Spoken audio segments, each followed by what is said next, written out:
அன்னம் பூவா சோறு சோறு பூரி பூரி போயா பன்னாடு. இந்த மாதிரி நீங்களும் எப்பயாவது நார்த் இந்தியா போற மாதிரி இருந்ததுன்னா சாப்பாட்டு விஷயத்த ஹிந்தில எப்படி கேக்குறதுன்னு இப்ப பாத்திரலாம். நிறைய ஊருக்கு டிராவல் பண்ற உங்க ஃப்ரெண்ட்ஸுக்கு இந்த வீடியோ ஷேர் பண்ணுங்க அண்ட் நம்ம பேஜை ஃபாலோவும் பண்ணிக்கோங்க. ஃபர்ஸ்ட் சென்டென்ஸ், சவுத் இந்தியன் சாப்பாடு எங்க கிடைக்கும் அப்படின்னு கேட்கணும்னா சவுத் இந்தியன் கானா கஹா மிலேகா. கானானா சாப்பாடு, கஹானா எங்க, மிலேகானா கிடைக்கும். சவுத் இந்தியன் கானா கஹா மிலேகா. ரெண்டாவது, உங்ககிட்ட தோசை இருக்கா அப்படின்னு கேட்கணும்னா ஆப்கே பாஸ் தோசா ஹே கியா.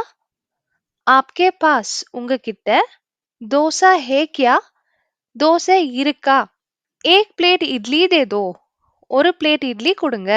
தேதோங்கிற வார்த்தை கேஷுவலா பேசும்போது கொடுங்கங்கிற அர்த்தத்தையும் கொடுக்கும். और एक प्लेट दे दो அப்படின்னா இன்னொரு பிளேட் கொடுங்கன்னு அர்த்தம். और एक प्लेट दे दो. और थोड़ा चटनी लाओ இன்னும் கொஞ்சம் சட்னி கொண்டு வாங்க.